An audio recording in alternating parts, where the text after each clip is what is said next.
Hello, everybody. This is Sunday. It's August 7th, and we are headed into our final module, Module 14 of our online astronomy class. Before we get into Module 14, I'll remind you of what's going to be happening the week after this week, and that is when you will be taking your final exam and your constellation quiz and turning in your signature assignment, those three things that you have to do at the end of the course. Now, remember that they're already open. I hope you all received my email explaining how all the rest of the course is opened up. You can finish it anytime. But it has to be done by next Wednesday, August 17th. So by next Wednesday, not this coming Wednesday, but the Wednesday after that, August 17th, that's when everything is due and the course ends. So, again, final exam, constellation quiz, and the signature assignment. Those three things are all that's left in the course.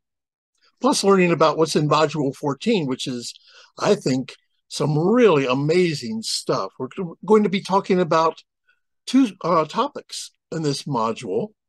Most of it is going to be talking about cosmology. Cosmology is the study of the entire universe. How did it get to be the way it is? What is it like? And what is in it? How did it start? How will it end? So cosmology talks about all of those big questions.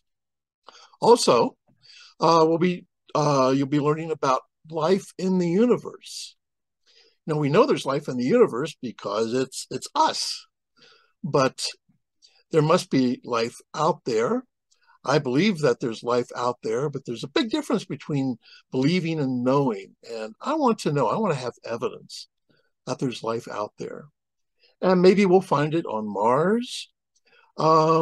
Maybe we'll come from knowing the composition of the atmosphere of an exoplanet. Or maybe we'll receive a signal of some sort. Who knows? It could happen in those ways.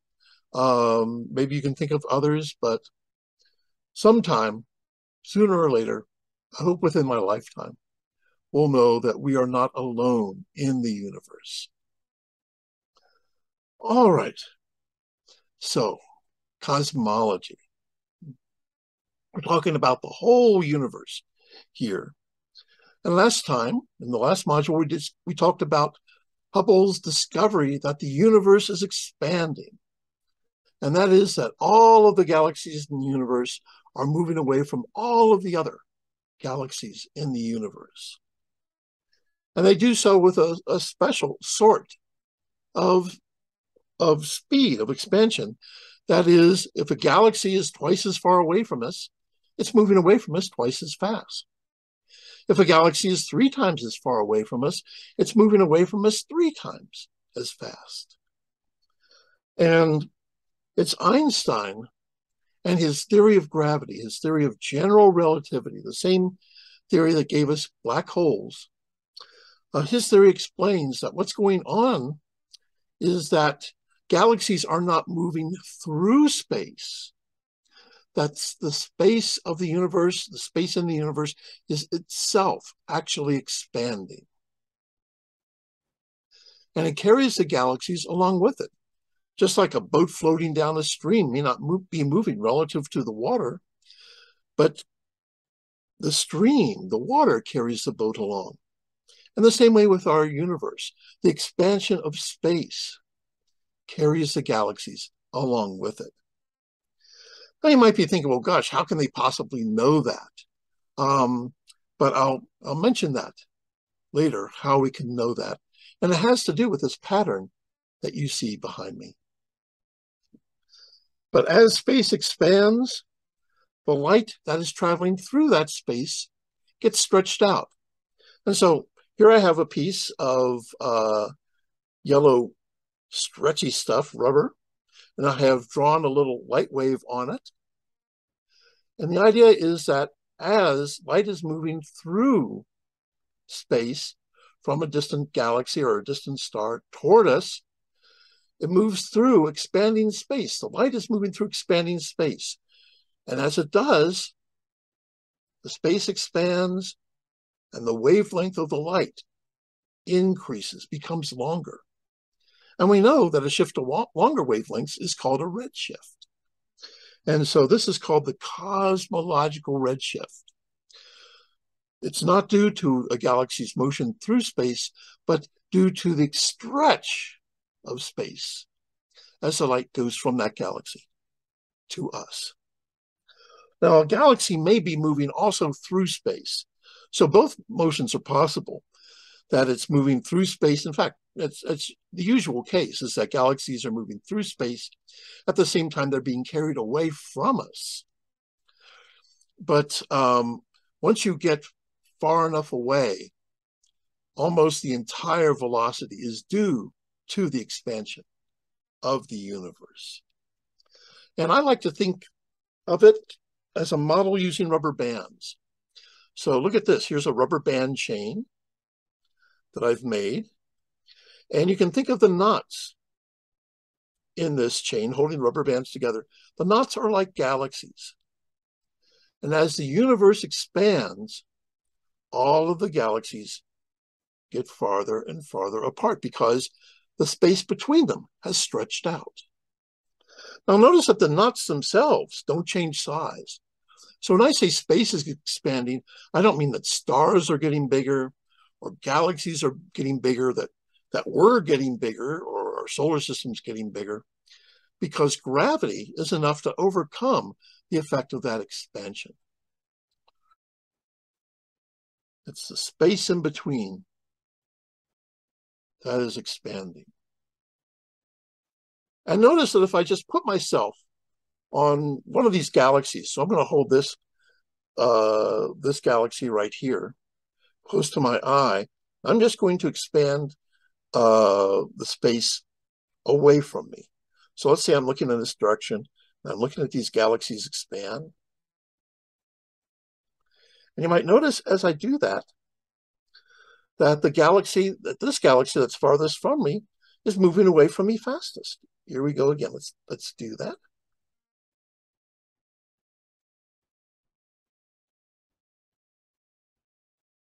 And so that just shows you that the further a galaxy is away from you, the faster it's being carried away by the expanding space.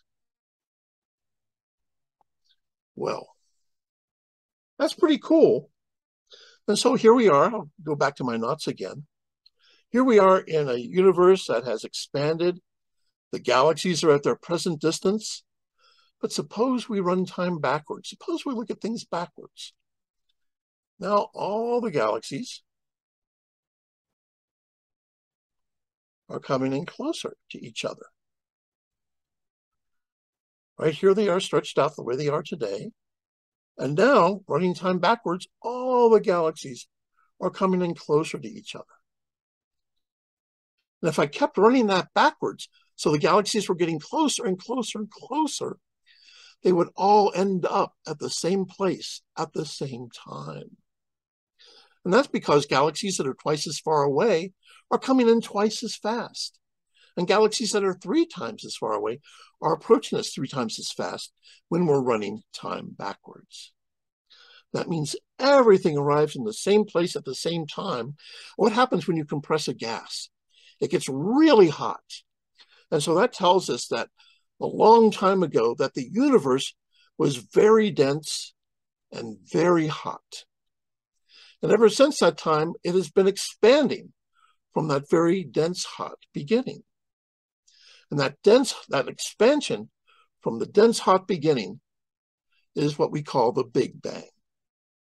Now, the Big Bang is not an explosion in space because all of space is right at that one point, right? All the galaxies are right at that one point.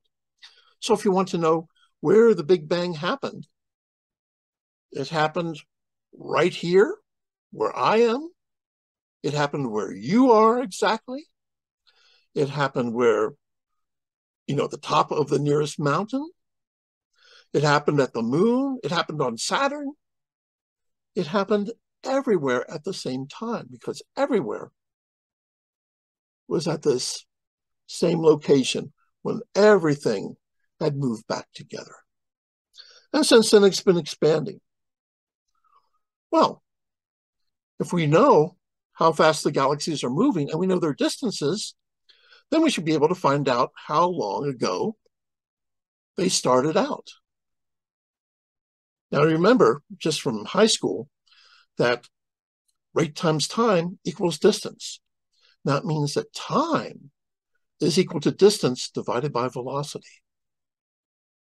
We know the speeds, we know the distance, and so we can calculate the time for all of these galaxies to have been at the same place at the same time. And that time is 13.8 billion years ago. And that's when everything started. 13.8 years ago, we were at the whole universe was at this very dense, hot beginning. And for the past 13.8 billion years, has been expanding to the universe that we see today. And you might think, well, gosh, something this amazing must have proof. And there's actually two ways we know. And one of them is one you can do for yourself. Just go out at night, look up at the sky, and we'll assume that there's not a moon in the sky, so it's really dark. And so the night sky is dark. Why is it dark at night? Well, it's because the sun is on the other side of the earth. Yes, that's why we are surrounded by our blue sky. But at night, why is it dark? And, what sort of a question is that? Well, imagine you're in a forest, an infinite forest. The forest goes on forever, and you're in the center of it. And that means that in every direction you look, your line of sight should land on a tree. And so if I look this way, I should see the trunk of a tree. And if I look this way, I should see the trunk of a tree. If I look behind me, I should see the trunk of a tree. All around me, because the forest goes on forever. There's a trunk everywhere I look. And the same thing for the night sky. If the universe goes on forever, and if it's old enough for all the light from those stars to have reached us, there should be a star in every direction that I look. In other words, the night sky should be as bright as the surface of the sun. And it's not. And that tells us that the universe had a beginning in time. The reason it's dark at night is that the universe had a beginning in time. Now, the first person to figure this out was a man named Olbers. So the idea of, why is the sky dark at night is called Olbers' paradox. And the answer to that paradox is that the universe had a beginning in time, about 13.8 billion years ago. Well, we can ask other questions. What's going to happen in the future? What has the expansion been like in the past? What's going to be like in the future? And when astronomers really measured this, they wanted to measure the expansion, how fast the expansion was, because they expected the expansion to be slowing down, because gravity should be pulling everything back together.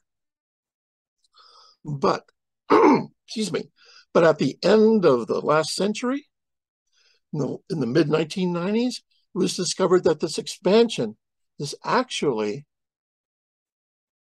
speeding up. The expansion of the universe is accelerating.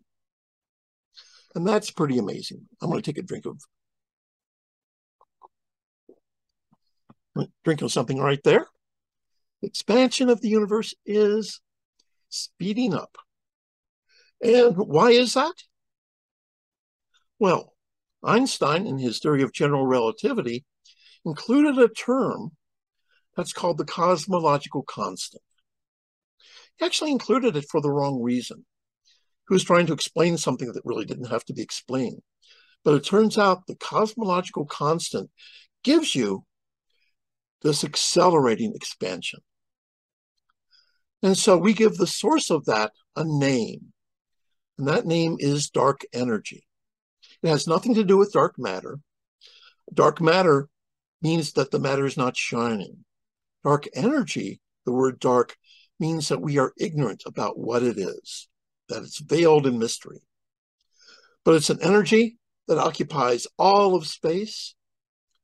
It's around us right now, but we don't feel it. We don't feel it because we're very close together, right? Our solar system is relatively small. Distances are small. But the force, if there's here 2 points in space, the force between those 2 points in space gets larger and larger the more they're separated. It's sort of like a rubber band. If you stretch a rubber band, the force inward gets stronger the more you stretch it. But it works the opposite direction for dark energy. The more space expands, the greater the force, pushing that space apart and causing it to expand. And that means the force keeps getting stronger and stronger and stronger.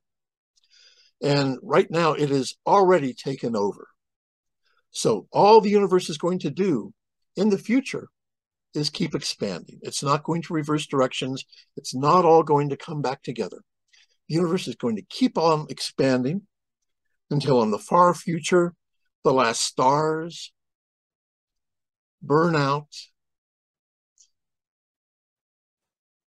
A lot of them fall into black holes, and we have a cold, dead universe. That's sometimes called the heat death of the universe, because there will be no more heat in the universe. Everything will be almost infinitely separated, and it will be very, very cold. But that's not going to happen for hundreds of billions of years, thousands of billions of years, a huge time in the future. So our universe has a long life ahead of it, I'm happy to say. Also, I've mentioned another source of proof of the Big Bang, because if there was this hot, dense universe, there should be some leftover evidence of that. It's like if you come upon a somebody's old campsite, and the campfire, there's still a little bit of warmth coming from that burned wood. You know that campfire was abandoned recently. Is there a leftover warmth to the universe? And the answer is yes. It is called the cosmic microwave background, and it is black body radiation. The whole universe acts like an oven, and it has a temperature of just 2.725 degrees above absolute zero. And what's behind me here is a map of that cosmic microwave background. And some parts of it are colored blue, and some of them are colored orange, because some parts are a little bit hotter and some parts are a little bit cooler. And by hotter and cooler a little bit, I mean about 10 to the -5 degrees Kelvin, about 100,000th of a degree Kelvin. But these spots are different colors because they have slightly different densities. And the more dense of these spots are going to collapse to form the galaxies that we see together, that we see today. And so this is the oldest light that we can possibly see, the cosmic microwave background. We can get all sorts of information from the cosmic microwave background. For instance, we can know what the shape of space is. Oh my gosh, what does the shape of space even mean? Well, think of it this way. Suppose I had two laser beams, and they were absolutely parallel, and I shot them out into space, just like that. So these two laser beams start out absolutely parallel. If space is flat, then they keep on going and they remain parallel forever. Now, let's suppose space is curved. Let's suppose that space is curved the way the surface of a sphere is. Now, if I'm on the equator of a globe, let's say I'm in Africa over here, and I'm in, let's say, Latin America over here, and I go north from there, straight north. So I start out my fingers parallel. What happens is that my fingers meet at the North Pole. And so in a space that's curved like a globe is, two parallel laser beams will eventually come together because the space itself is curved. On the other hand, if space is curved like a saddle you would put on a horse, it's sort of shaped this way, went over the horse, and this way where you're sitting and riding. If I had two laser beams starting out there, they would actually move apart. Well, how can we tell the shape of our own universe? We can look at the cosmic microwave background. And you might notice that these blotches have a characteristic size. They're not tiny pinpricks, and they're not huge blotches. They're just these little dark spots and little bright spots, little cold spots, little warm spots that are on the map.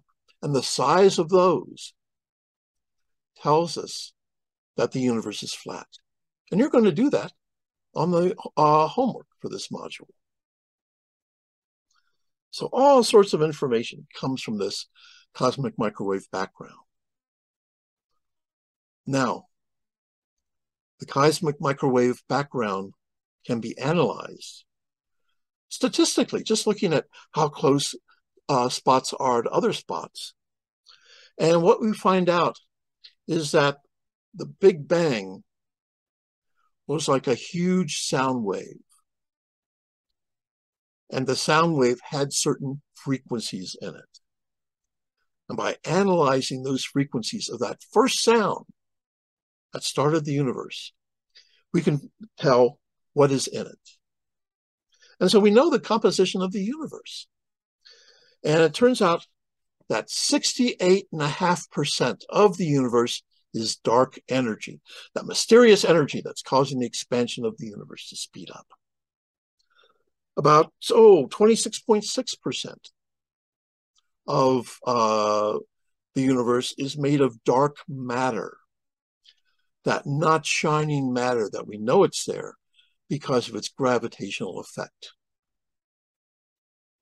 Finally, about 4.9% is normal matter, the stuff that we're made of, the stuff that stars are made of, the stuff that's in the periodic table of elements. And only about half of 1% of all that matter is in stars, the shiny, pretty things. About 4.4% is in dark gas and dust and black holes and things like that. So here we are, astronomers have been studying 1/2 of 1% of the universe, the pretty shiny stuff. That's what you can see on a dark night. Pretty amazing. Well, anytime I talk about the beginning of the universe, it's important to talk about how far back we have reliable knowledge. How far back can we go and understand what's going on in the universe? Well, we can create or recreate the early universe in our particle colliders. These colliders like the Large Hadron Collider, the LHC, that's smashing particles together with great energy to reproduce the conditions of the early universe, that can go back to about 1/1,000,000th of a second, 10 to the minus 6 seconds. Now we can follow beyond that by using our laws of physics, as long as they remain valid. But our laws of physics can only go back so far because the conditions back then are so fantastic and so great that even the laws of physics can't follow. And that's at about 10 to the minus 43 seconds.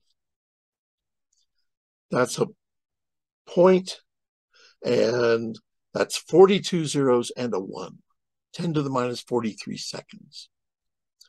And that's called the Planck time. And earlier than that, we can't say anything about. And so to say what happened at t equals 0, where did all this come from? That's a question that is good for philosophers, it's good for religions, but it's not part of astronomy because we can't go back that far. What was there before the Big Bang? Again, we believe that time and space themselves had a different nature at the Planck time, 10 to the minus 43 seconds. That space, instead of being this nice smooth things in which you can place objects, really had a very complicated structure with little black holes connected to each other all over the place, little primordial black holes, and very complicated. You could here connected to here by a little wormhole in space and time, and we really don't understand it. That's great. That gives us something to learn about in the future. Finally, in this module, we'll learn about life on other galaxies and other planets. As I mentioned at the beginning, who knows when we'll have evidence of that. I hope in my lifetime. I think certainly in your lifetime. So there's something else to look forward to. Well, once again, by August 17th, make sure you're taking the final exam, the constellation quiz, and your signature assignment. Be sure and turn that in. It's with half a letter grade. So please don't just, blow that off. And I will show you, for one last time, Stellarium.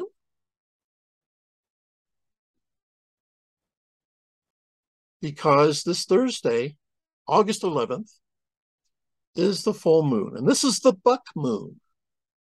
This is when deer start, getting their antlers. And it's a super moon because 2 days earlier on the 9th, the moon was at its closest point in its orbit around, the moon was at its closest point in its orbit around the Earth. So here we are looking out at 10 at night. You can go out looking to the southeast, see the buck moon, that full moon out there on the 11th. And on that night, the moon's going to be very close to Saturn. And that's really cool too. And so if you have some binoculars or small telescope, you might take a look at the ring planet out there with some of its moons.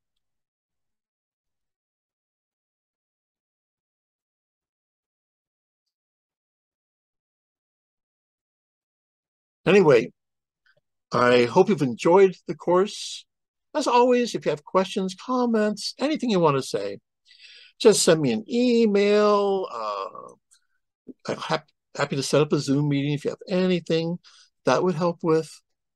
I hope you've enjoyed it. I hope you found the universe is this amazing, wonderful place that is filled with objects that are almost beyond belief. But we have covered in this course standard astronomy. This is astronomy that every astronomer is familiar with and knows, and they'll be finding out more in the future. So if after this course you go outside every once in a while and you look up at the stars and think about all that there is out there, you'll have made me very happy. So thank you. This is the last time I'll be talking to you. I hope all goes well with your exams and your signature assignment at the end of the course. So have a great rest of your semester. Have a great rest of your lives. And maybe I'll run into you sometime. If I do, say hello. So till then, bye-bye.